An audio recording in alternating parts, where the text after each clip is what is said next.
Hello everyone, welcome to our channel Education Hotspot. So this video is for all IGNOU MA Sociology student. थोड़े पुराने तरीके से, बिल्कुल शुरुआती तरीके से जैसे हम पढ़ते थे उस तरीके से ये वीडियो मैं बना रही हूँ। और यहाँ पे आपके अपकमिंग एग्जाम के लिए मैं फास्ट ट्रैक वे में आपको कुछ शॉर्ट पॉइंटर्स के थ्रू रिवीजन करवा रही हूँ। देखिए जो नोट्स है ये मैंने बिल्कुल रफ एंड से बनाए हैं। ये टॉपिक मैं ऑलरेडी आपको यूट्यूब प्लेलिस्ट में एंड पेड क्लासेस में डिटेल नोट्स के साथ पूरे 500 वर्ड लिमिट के साथ ऑलरेडी समझा चुकी हूँ। तो आई वुड सजेस्ट कि आप हेयर एंड देयर सारी चीज़ें देख लें। ये बस ऐसी वीडियो है जिनके थ्रू आप चीज़ों को रिवाइज कर सकते हैं। तो प्लीज़ डोंट से कि आपने बहुत शॉर्ट में बताया ये चीज़ तो क्लियर नहीं हुई and this and that, because detail videos already provide कराई जा चुकी हैं। तो अब तक मुझे मान के चल रही हूँ कि आप लोग ने यूट्यूब की पूरी प्लेलिस्ट कंप्लीट कर ली है एंड आप लोग पेड क्लास के स्टूडेंट तो यूट्यूब और पेड क्लास खत्म कर चुके हैं। सो प्लीज़ एक बार आप मुझे कमेंट करके अपडेट भी कर दें सो दैट मुझे पता चल जाए कि आप लोग किस पोजीशन पे, तैयारी के किस लेवल पे स्टैंड कर रहे हैं और कहाँ तक आप लोग प्रिपेयर जो है वो कर चुके हैं। यहाँ पे मैं बात करूँ, कुछ सीरीज में हम ये वीडियो लाएंगे। यहाँ पे मैं बात करूँ कार्ल मार्क्स की। कार्ल मार्क्स के सारे इंपॉर्टेंट टॉपिक को लेके वैसे मैंने ऑलरेडी वीडियो बना रखी है, बट आपसे सीधा Karl Marx contribution to sociology भी पूछ सकते हैं, कार्ल मार्क्स को लेके जनरल क्वेश्चन भी पूछ सकते हैं, या कार्ल मार्क्स के जो अलग अलग कंसेप्ट और थ्योरीज रही हैं, alienation, class conflict, class consciousness, इससे भी क्वेश्चन पूछा जा सकता है। सो हम यहाँ पे डिटेल में सारी चीज़ों को कवर करते हैं। अगर कंबाइंड आएगा तो आप सारी थ्योरीज को मर्ज करके थोड़ा थोड़ा लिखेंगे, और अलग से कोई थ्योरी आएगी तो you need to explain that in detail manner. Karl Marx का बेसिक देखेंगे। कार्ल मार्क्स जो है ये बिल्कुल क्लासिकल थिंकर माने जाते हैं सोशियोलॉजी के, one of the classical thinker. German born philosopher हैं, पॉलिटिकल थ्योरिस्ट भी हैं, इकोनॉमिस्ट भी रहे हैं, हिस्टोरियन भी हैं, रिवोल्यूशनरी सोशलिस्ट भी हैं, बिकॉज इन्होंने पॉलिटी की, इकोनॉमिक की, सोसाइटी की मल्टी डायरेक्शनल फील्ड में इन्होंने काम करा है। कॉन्फ्लिक्ट सोशियोलॉजी को स्टडी करने के बहुत सारे पर्सपेक्टिव होते हैं, जिसमें से ये कॉन्फ्लिक्ट पर्सपेक्टिव, क्योंकि समाज में दो ग्रुप्स के बीच में आपस में एक कॉन्फ्लिक्ट है, ये इस बात को बहुत ज़्यादा इन्होंने डिटेल में एक्सप्लेन किया है। तो कॉन्फ्लिक्ट पर्सपेक्टिव से रिलेट करते हैं। आज की डेट में भी ये चाहे तो ये लाइन आप ना जब आप कंक्लूड करते हो अपने आंसर को कार्ल मार्क्स के, तब आप ये लाइन यूज कर सकते हो कि he had great influence on modern intellect, economic and political history. आज की डेट में भी देखो, बी इट पॉलिटिकल साइंस के स्टूडेंट हो, हम सोशियोलॉजी के स्टूडेंट हैं, इकोनॉमिक्स के स्टूडेंट हैं, कार्ल मार्क्स, हिस्ट्री में बात करें कार्ल मार्क्स को जरूर पढ़ाया जाता है। ये one of the common thinker हमें देखने को मिलते हैं जो हर फील्ड का बच्चा बहुत डिटेल में पढ़ता है, ऐसे नहीं कि बस नाम पढ़ लिया, राइट। तो ये चीज़ जो है ये आज भी हमारे ऊपर काफ़ी इम्पैक्ट डाल रही है। इनको कंसीडर किया जाता है father of socialism and communism. समाजवाद जहाँ पे गवर्नमेंट के हाथ में पावर है और आप सोशल वेलफेयर के लिए काम करते हैं, एंड कम्युनिज्म एक ऐसी गवर्नमेंट जो स्टेटलेस है, जो क्लासलेस है, जहाँ पे ग्रुप्स नहीं है और सारे रिसोर्सेज जो है वो कॉमनली सब लोग ओन करते हैं। तो ये इस विचारधारा के सपोर्टर थे। अब इनकी एक थ्योरी की बात करते हैं, थ्योरी ऑफ एलिनिएशन। अलग से भी अलगाववाद का सिद्धांत एलिनिएशन की बात आपसे कर सकता है। एलिनिएशन मतलब होता क्या है? एलिनिएशन मतलब हो गया, अलगाव लिखा हुआ है ना, मतलब अलग फील करना, एलिनिएट हो जाना। अब ये एलिनिएशन किससे लिंक करके बात कर रहे हैं? तो कार्ल मार्क्स कहते हैं कि ये एक ऐसी सिचुएशन है जहाँ पे जो व्यक्ति है, जो इंडिविजुअल है, वो डिस्कनेक्टेड फील करता है with the world around them. और ये जो बात करते हैं ये इन कंटेक्स्ट ऑफ कैपिटलिज्म करते हैं। सोसाइटी जो है हमारी, अगर कैपिटलिस्ट सोसाइटी है, उस वजह से जो वर्कर्स हैं उनका कोई भी चीज़ों पे कंट्रोल नहीं है, क्योंकि कैपिटलिस्ट लोग सारी चीज़ों पे अपना कंट्रोल करके बैठे हैं। आगे एक और थ्योरी में हम ये बात करेंगे, तो कहीं ना कहीं इनकी थ्योरी इंटरलिंक्ड है, आप देखेंगे।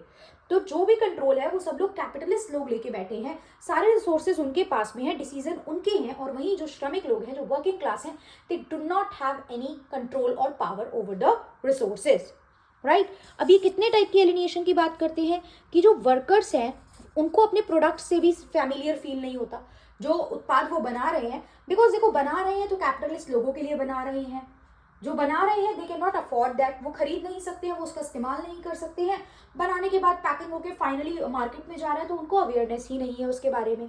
फिर प्रोडक्शन, उत्पादन की प्रक्रिया। अब देखो एक सेट असाइड पैटर्न उनको बता दिया गया है, इस तरीके से आपको करना है, इतना आपको प्रोडक्शन करना है, तो एक वो वे भी इनको डिफाइन करके बता दी गई है। वहां पे भी इनका अपना कोई कंट्रोल नहीं है, तो उस प्रोसेस से भी ये लोग बहुत ज्यादा लिंक और अपनापन फील नहीं कर पाते हैं फ्रॉम द अदर वर्कर्स। अब आज की डेट में जो वर्कर्स काम कर रहे हैं, या कार्ल मार्क्स के अकॉर्डिंग, आज की डेट अभी हटाते हैं, कार्ल मार्क्स के अकॉर्डिंग यहाँ पे कार्ल मार्क्स कहते थे कि ये जो कैपिटलिस्ट लोग हैं ये प्रॉफिट मेकिंग के लिए काम करते हैं, इसलिए ये वर्कर्स को टारगेट देते हैं, इसलिए वर्कर आगे बढ़ने के लिए आपस में एक दूसरे से कॉम्पीट करते हैं, और वो जो है वो कंसेप्ट जो है वो कॉम्पिटिशन ज़्यादा रखता है रेदर देन कॉपरेशन। ये आप यूज कर सकते हो कि हमें कॉपरेशन उतना देखने को नहीं मिलता, हमें बहुत ज़्यादा कंपटीशन वर्कर्स के बीच में देखने को मिलता है, इसीलिए वो एक सोशल बॉन्ड और सोशल टाई क्रिएट नहीं कर पाते अपने फेलो वर्कर के साथ। ये आपको एक्सप्लेन करना होगा अगर theory of alienation in detail आती है तो। फ्रॉम सेल्फ से भी वो एलिनेटेड रहते हैं बिकॉज उनके पास प्रोडक्शन प्रोसेस या किसी भी चीज़ में क्रिएटिविटी शो करने का, अपनी पोटेंशियल शो करने का मौका ही नहीं होता। जैसे मैंने बताया, सेट असाइड टारगेट होते हैं, सेट असाइड पैटर्न होता है, किस तरीके से प्रोडक्शन करना है, कितना प्रोडक्शन करना है, इतना ओवर टाइम करना है, तो they can not express themselves, वो अपने इनोवेटिव आइडिया को प्रेजेंट नहीं कर पाते हैं। तो यहाँ पे वो सेल्फ से भी एलिनेटेड रहते हैं। क्लियर? ये इनकी एलिनेशन की थ्योरी थी। अब एलिनेशन हो क्यों रहा है, क्यों वर्कर्स के साथ ये चीज हो रही है? क्योंकि रिसोर्सेज प्राइवेट ओन है, कैपिटलिस्ट लोग हैं, प्रॉफिट मोटिव के लिए वो काम कर रहे हैं और वर्कर्स जो हैं वो अपनी लेबर को बेच रहे हैं for earning of the wages. Wages कमाने के लिए वो अपनी लेबर को बेच रहे हैं और that's why the capitalist people are exploiting them. और इसकी वजह से होता क्या क्या है, जो आप एलिनेटेड हो रहे हो, तो डीह्यूमनाइजेशन, अभी बात करते हैं डीह्यूमनाइजेशन पे, अलग से क्वेश्चन भी आ सकता है। आप कॉन्सिक्वेंसेज में लिख सकते हो और थोड़ा सा एक्सप्लेन करोगे। डीह्यूमनाइजेशन हो सकता है, सॉरी, एक्सप्लॉइटेशन ऑफ वर्कर तो हो ही रहा है, प्लस सोशल फ्रेगमेंटेशन, समाज जो है वो छोटे छोटे ग्रुप्स में बढ़ जाता है बिकॉज वर्कर एक दूसरे के साथ कॉम्पीट करके चल रहे हैं, कॉपरेट करने की जगह। डन? आगे बात करते हैं। आगे आ गया डीह्यूमनाइजेशन। ह्यूमन मतलब इंसान, डी मतलब आपका वो प्रोसेस रिवर्स हो गया। पहली बात तो डीह्यूमनाइजेशन जो है वो एक क्रिटिसिज्म है एलिनेशन का। जो अलगाववाद का सिद्धांत कार्ल मार्क्स एक्सप्लेन करते हैं उसका एक नेगेटिव इम्पैक्ट डीह्यूमनाइजेशन है, जो हमने पढ़ा कि एलिनेशन का प्रभाव पड़ता है डीह्यूमनाइजेशन। मतलब यहाँ पे आप ह्यूमनाइजेशन वाली फैक्टर कम होता जा रहा है और हम यानी ह्यूमंस एक कमोडिटी बनते जा रहे हैं। वर्कर्स आर बिकमिंग कमोडिटी, जो श्रमिक लोग हैं वो कमोडिटी बनते जा रहे हैं और अपनी जो मेहनत है वो किसको बेचते जा रहे हैं, वो कैपिटलिस्ट लोगों को बेचते जा रहे हैं। और क्योंकि वो बेच रहे हैं और बहुत सारे वर्कर्स हैं ऑप्शन में और कॉम्पीट कर रहे हैं एक दूसरे के साथ, तो यहाँ पे कैपिटलिस्ट लोग उनको एक्सप्लॉइट कर रहे हैं, मतलब उनसे ज्यादा काम करा रहे हैं और उनको उसके बदले में कम पैसे दे रहे हैं। क्योंकि दोनों कंपटीशन है, दोनों बहुत सारे वर्कर हैं, आप नहीं करोगे कोई और उतने रेट में मेरे पास काम करने के लिए तैयार हो जाएगा। आपसे काम करवा के ज्यादा फायदा ले रहे हैं, ज्यादा प्रोडक्शन करवा रहे हैं, ज्यादा प्रॉफिट कमा रहे हैं, लेकिन इन रिटर्न आपको वो दे भी नहीं रहे हैं। वो अगली थ्योरी है, अभी हम पढ़ेंगे सरप्लस वैल्यू। कहीं ना कहीं सारे कंसेप्ट इंटरलिंक्ड हैं।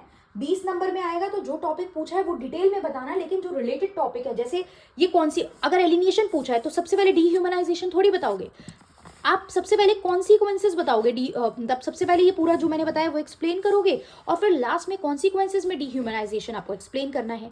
वहीं अगर डीह्यूमनाइजेशन पूछेगा तो पहले इसका मीनिंग बताओगे और इसके मीनिंग के साथ साथ फिर बाद में आप थ्योरी ऑफ एलिनेशन बताओगे कि डीह्यूमनाइजेशन रिजल्ट है एलिनेशन का, और कार्ल मार्क्स 4 टाइप के एलिनेशन की बात करते हैं। तो देखा आपने कैसे लिंक हो गए ये दोनों टॉपिक। होप आप लोग भी समझ रहे हैं और लिंक भी कर पा रहे हैं चीजों को। ठीक है, तो ये हो गया ह्यूमन पोटेंशियल, क्योंकि आप अपनी इनोवेशन नहीं ला पा रहे हो, आप अपना क्रिएटिव माइंड नहीं चला पा रहे हो, आपके हाथ में डिसीजन, रिसोर्सेज, पावर कुछ भी नहीं है, वर्कर्स के हाथ में बेसिकली एक्सप्लॉइट हो रहे हैं।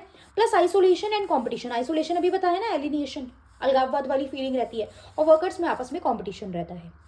मार्क्स ने डिस्क्राइब करा कि वर्कर जो है वो सिर्फ एक लिविंग अपेंडेज बन गए हैं मशीन्स के, और यहाँ पे जो कैपिटलिस्ट लोग हैं they prioritize profit over the people. Clear? मैंने यहाँ पे बहुत शॉर्ट में मैं आपको बता रही हूँ, डीह्यूमनाइजेशन में ऑलरेडी एक्सप्लेन कर चुकी हूँ। आई होप देख ली है वीडियो, नहीं देखिए तो प्लीज जाके देखिए, मैं रिक्वेस्ट ही कर सकती हूँ आप लोगों से। यहाँ पे मैंने आपसे शॉर्ट में मैं चीज़ों को समझाने की कोशिश कर रही हूँ सो दैट आपको कोई कंफ्यूजन ना रहे और चीज़ें आपके माइंड में क्लियर हो जाएं कि किस तरीके से पूछी जा सकती है और आप कैसे लिंक कर सकते हैं। यहाँ पे मैं आपको बिल्कुल भी 500, 200, 250 वर्ड्स नहीं दे रही हूँ। यहाँ पे मैं टॉपिक को बस सिंप्लीफाई कर रही हूँ। तो या तो आप पुरानी वीडियोस से, नोट्स से वो सारी चीज़ें पढ़ लीजिए, या फिर आप अपनी तरफ से कंटेंट, आप पुरानी वीडियोस नहीं देख रहे हैं, नोट्स नहीं पढ़ रहे हैं, चैनल से एसोसिएटेड नहीं है काफ़ी पहले से, तो आप अपनी तरफ से कहीं से भी, इग्नू की बुक से, नीरज पब्लिकेशन से, जो भी बुक आपके पास है, या ऑनलाइन गूगल करके ये कंटेंट अपने पास प्लीज़ इकट्ठा करके एग्जाम में जाइएगा।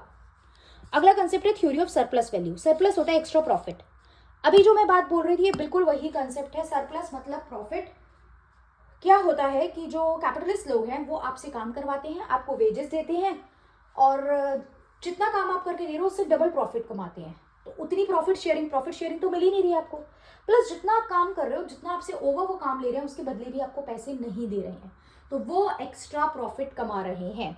ये जो सरप्लस होता है, surplus means something extra, surplus means profit या समथिंग एक्स्ट्रा, सरप्लस में है कोई चीज। तो यहाँ पे जितना वो अर्न कर रहे हैं माइनस जितना वो आपको पे कर रहे हैं, earning minus wages to the workers, ये जो है वो अर्निंग उनकी ज्यादा है और वो वर्कर्स को जो पे कर रहे हैं वो कम है, और वही जो डिफरेंस है वो कहलाता है सरप्लस वैल्यू। और ये सरप्लस वैल्यू क्यों है? क्योंकि वो वर्कर को प्रॉपरली पे नहीं कर रहे हैं, वो वर्कर को एक्सप्लॉइट कर रहे हैं, इसी कारणों से सरप्लस वैल्यू यहाँ देखने को मिलती है। तो सरप्लस वैल्यू किस तरीके से कैपिटलिस्ट जो लोग हैं वो प्रॉफिट जनरेट कर रहे हैं वर्कर्स को एक्सप्लॉइट करके, ये लेबर और कैपिटल के बीच का एक रिलेशन बताती है, मतलब पैसे का, प्रॉफिट का, और जो वर्कर्स लेबर दे रहे हैं उसके बीच का। और ये जो सरप्लस वैल्यू का कंसेप्ट है ये इन्होंने अपनी बुक दास कैपिटल में बताया था। अब बुक यूज कर दोगे थोड़ा लगता है कि आपको ज्यादा अच्छे से नॉलेज है। इनके इंट्रो में भी आप इनकी एक दो फेमस बुक का नाम यूज कर सकते हो, like communist manifesto one of the famous book है ना, दास कैपिटल के बारे में लिख दो। तो ये 2-3 अगर आप फेमस बुक्स वगैरह भी यूज कर दोगे तो थोड़ा इम्पैक्ट अच्छा पड़ जाएगा एग्जाम पे।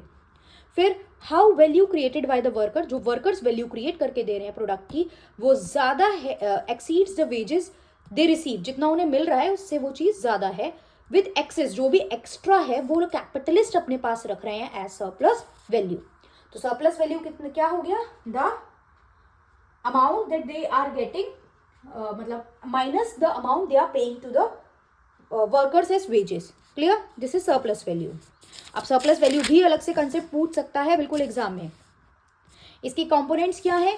लेबर एक सोर्स ऑफ वैल्यू की तरह काम कर रहे हैं, लेबर को आप एज अ कमोडिटी की तरह यूज कर रहे हो, और सरप्लस वैल्यू जो इन दोनों के बीच का डिफरेंस हमें देखने को मिलता है। अब जो लेबर होती है वो 2 टाइप की है, नेसेसरी और सरप्लस। सिंपल सा मतलब है, नेसेसरी लेबर जितनी जरूरी है एक वर्कर के लिए, आपका टाइम है, आपकी 8 घंटे की शिफ्ट है, 8 घंटे काम रिक्वायर्ड है, वर्कर ने काम करा, नेसेसरी लेबर। लेकिन अब आप उससे 10 घंटे 11 घंटे काम ले रहे हो और उस एक्स्ट्रा घंटों के आप उसे पे भी नहीं कर रहे हो, आप नॉर्मल पे कर रहे हो उसे मंथली जो देते हो, तो वो जो है वो सरप्लस लेबर कहलाती है। जो सरप्लस लेबर के थ्रू आप उनको एक्सप्लॉइट कर रहे हो और अपना प्रॉफिट मार्जिन जो है वो बढ़ा रहे हो। क्लियर? इससे हो क्या रहा है? एक्सप्लॉइटेशन हो रही है। बिल्कुल। क्यों हो रही है? क्योंकि वर्कर को एक तो पूरा पैसा नहीं दे रहे हो, और प्रॉफिट जो है, सरप्लस वैल्यू जो है वो आप रिटेन, यानी कैपिटलिस्ट लोग रिटेन कर रहे हैं। अब इससे होगा क्या? ठीक है, ये तो हो रहा है, दिक्कत तो है। क्लास डिवीजन, वर्कर्स और कैपिटलिस्ट अलग अलग ग्रुप बन रहे हैं। एक्यूमुलेशन ऑफ कैपिटल, वेल्थ सारी कैपिटलिस्ट लोग स्टोर कर पा रहे हैं, और इससे रिच ज्यादा रिच होते जा रहे हो, पुअर और पुअर होते जा रहे हैं। एलिनिएशन ऑलरेडी पढ़ चुके हैं। एलिनिएशन होगा, वर्कर्स को लिंक फील ही नहीं होता है, ना प्रोडक्ट से, ना प्रोडक्शन से, ना सेल्स से, ना फेलो वर्कर से। और इकोनॉमिक क्राइसिस आएंगे क्योंकि वर्कर्स आर सफरिंग अलॉट, उनको प्रॉपर रिटर्न भी नहीं मिल रहा है। तो एक मेजर क्लास, एक बंच ऑफ पीपल, एक बड़ा ग्रुप ऑफ पीपल जो है वो शॉर्ट ऑफ फंड रहेगा। दिस इज द इशू ना। अगला देखते हैं। फिर इसी से एसोसिएटेड होता है इनका one of the very famous concept, that is class struggle. इतनी सारी चीजें पढ़ ली, अब आपको समझ में आ रहा है, कार्ल मार्क्स क्लियर कट बात कर रहे हैं कि एक ग्रुप है कैपिटलिस्ट जो बहुत दुष्ट है, जो बहुत सेल्फिश है, जो बहुत मीन है, जो वर्किंग क्लास लोगों से एक्स्ट्रा काम ले